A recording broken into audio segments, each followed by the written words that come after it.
Good morning, scholars. It is Wednesday, or Odin's Day, May 13th. We have two pages we're going to look at today, but this first page is optional. So page 155 is optional.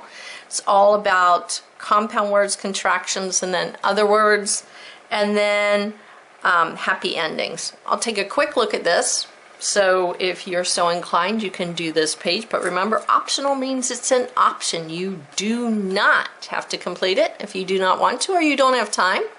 But if you're interested in feeding your brain and keeping compound words and contractions and everything right in your brain, then you'll want to complete this. It makes you a stronger scholar. So if you have the time, do it. Awesome. Yay. If you don't have the time, you've got other things to do. I totally understand. So the first thing let's take a look at, though, very quick, so we make sure that we are clear on these directions, is sort the words in the correct column in the grid. So we're going to sort them. We've been doing this. This is what we did the last 2 days. Sort the words in the correct column in the grid. Let's look and see what we got to sort them into. Are they compound words, contractions, or just other words? That means other. They're not a compound word or a contraction. So they don't fit in those categories, so they'll go in the other category. 1, 2, 3, 4, 5. We got 5 compound words, 5 contractions, and 5 other words. Now, if you don't remember what compound words are or contractions, this is going to be difficult. Compound words. You have 2 words. They come together to make a larger word. Very first one, school books. Books we use in school. So here's one word, school, and here's our second word, books. So I would say school books is a compound word. So while I'm talking about compound words and 2 words coming together to make a bigger word, school books, I'm going to go ahead and write it here. I already know it goes there. So I'm going to see it, say it, hear it, write it. That's a long word, so I'm going to make sure I start way over here so I have enough room to get it in the box. You ready? Let's begin. S-C-H-O-O, there's that oo, L, books, the other O, ugh, k. And it's more than one, so we're going to put the S, plural, more than one. So I've got my compound words, and if I want to write a little note, I could put 2 words here if I want to. That's going to help you. Now a contraction is where 2 words come together to make a smaller word. The vowel pops out and an apostrophe falls in and takes its place. It's always the last word that gets shortened, except in will not. And it becomes won't. That's just a crazy oddball contraction. So contractions always have an apostrophe. So I'm going to put an apostrophe right here. And I'm going to look for words that have apostrophes. I could fill this up really quick. Just go about and look for words like weren't. I see it has an apostrophe. Weren't is short for the word were not. Were and not came together. Vowel popped out. Apostrophe fell in and took his place. Sometimes that vowel takes a buddy, but not all the time. So weren't, short for were not, is going to go here. Let's write weren't. See it, say it, hear it, write it. Don't forget the apostrophe. You ready? W-E-R-E-N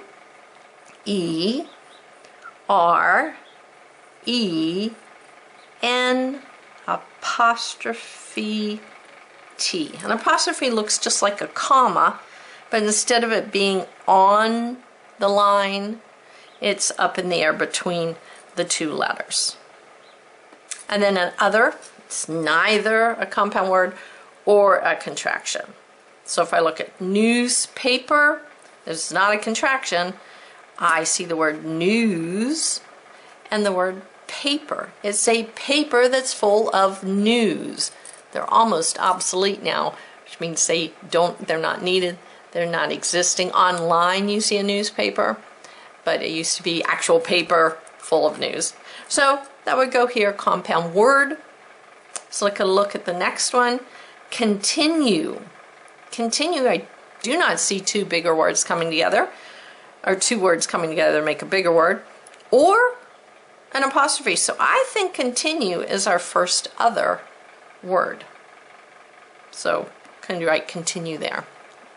I'm not going to take time to do that because you can do that on your own.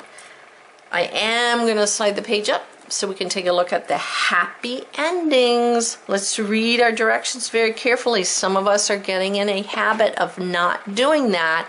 Not so much in our spelling, but other assignments that Mrs. Rice and I have given you. And we're like, you didn't read the directions. Go back and read the directions. Don't assume, all right, I know what to do. You might, but you might not. So you always read the directions. That is so important. I can't stress that enough.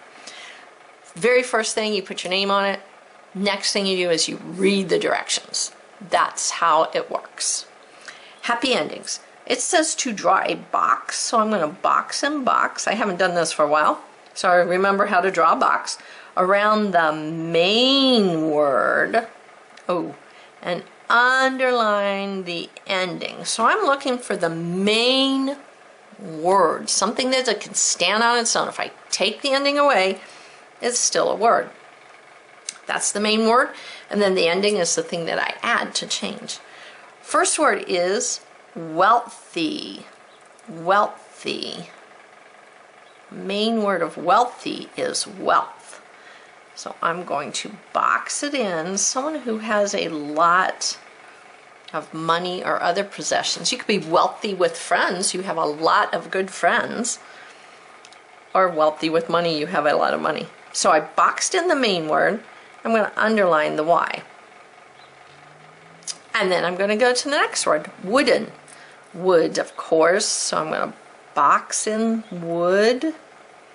I'm going to underline EN. And you're going to continue with these 6 words. Then at the bottom it says write the 6 endings, just the endings. I'm going to double squiggle line that. You don't have to write the whole word, just the endings. So the first ending I had was a Y. The second ending I had was an EN. The third one would go there, fourth one, fifth one, sixth one. So box the main word, underline the ending, and then write the endings at the bottom. Page is optional, but I hope you'll give it a try. Now the page we do have to do today is page 156. So I'm going to turn and flip my page. We have a lot of grids, a lot of sorting this week, so I don't think it's very difficult.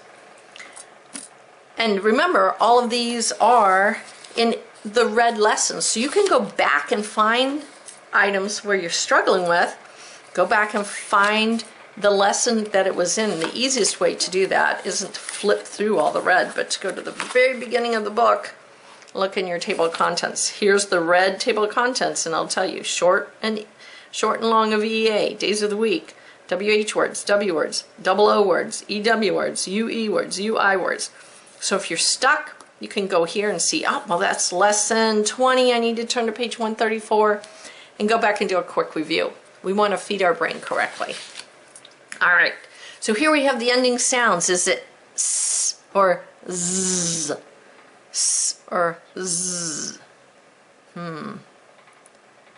Visuals. S or Z. Got it. So I'm going to underline the letter or letters that spell the ending sound. So I'm going to make my little ear. Got it. And then I'm going to write the words in the correct column in the grid, just like we've been doing.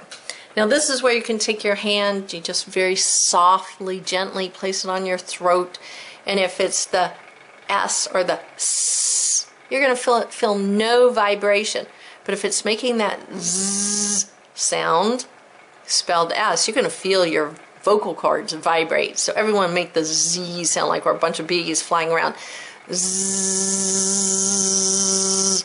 You can feel your vocal cords. Your lips also might buzzing, or you might even feel it way up in your ear because you're making such a hard sound. So soft or hard? Is it voiced, the Z, or is it unvoiced? You don't feel it or hardly hear it. So we're going to underline the letters or letters that spell those sounds, and we're going to put them in the right column. So the very first word is bruise. Maybe I should read all of these. Let's do that together. Bruise, juice, suitcase, was, footprints, whose, cruise, shoes, spoons, school books. A lot of S's. Got more Z or voice sounds than we do unvoiced. That's okay. So for bruise. If we get too many, we're like, oh, I think it goes here, then you got to go back and check. Bruise. I'm going to put my hand on my throat. Bruise. Bruise. Voiced or unvoiced. Let me say it again. Bruise. Ooh, I feel it. Bruise. Get to the end. Feel that word. So bruise is going to go here, but I have to underline the letters that spell the ending sound, and it's the E too, because we don't say bruisey, it's just bruise. So the E is going with the S. Goes over here in the Z, the Z column. So I'm going to write bruise right here. You ready? Let's spell it. See it, hear it, say it, write it. Ready, begin. B-R-U-I-S-E.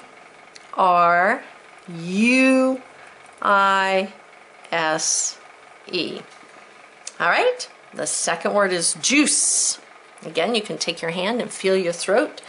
Juice, juice. Oh, nothing's vibrating. Juice. So I know it's going to go here, but before I do that, I got to underline the letters or sounds. And the E in this case is silent. It's not juicy. That would have a Y. Juice. And it's going to go here. So I'm going to see it, say it, hear it, write it. And I'm going to write juice in this column. J-U-I-C-E.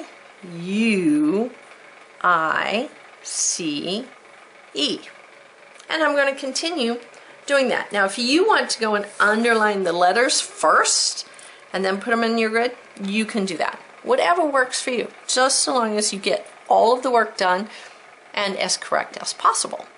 Awesome. All right, let's go down to the next section, the homophones. Words that sound the same. So we're going to select the phone. You're listening. It has to do with your ear, and homo is the same. So match each of these words. Okay, so we're going to match each of the words to one that sounds like a word in the grid. Okay, so we're going to take these words and we're going to match them to the words in the grid. Let's read through them. Two, I still think it'd be funny if that was two, but it's not. Two, cruise, blue, week, whole, new, would, whose, which, flew, through, choose. So they're going to sound exactly like a word in the grid. They're just spelled differently. So number one is flew. So two, cruise, blue, week, whole, new, would, whose, which, flew. Oh, here it is. This flew versus this flew. So flew like a bird or an airplane flew through the sky, and flew, unfortunately, you are sick. You have the flu. So flew with the EW, flew with the U. So I'm going to spell it right here. See it, say it, hear it, write it. F-L-U. And then we're going to go across to two is choose. He chews his food loudly. Let's see. Two, cruise, blue, week, whole, new, would, whose, which, flew, through, choose. That would be the last one. Choose. Which one do you choose? He chews his food. Which one do you choose? Sound exactly the same, spelled differently, two different meanings. So I'm going to write this choose here because it sounds exactly like this choose. C-H-O-O-S-E.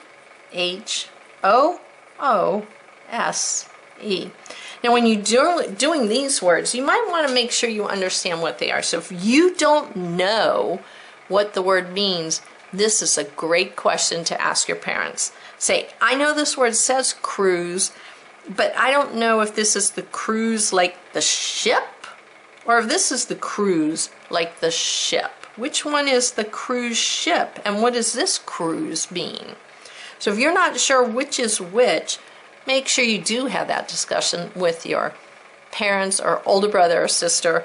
I don't think your dog can help you much if you're having a conversation with him or her. but ask someone who can help you understand that. Finish this page, go on to other things today. Until I see you tomorrow, go out and do great works.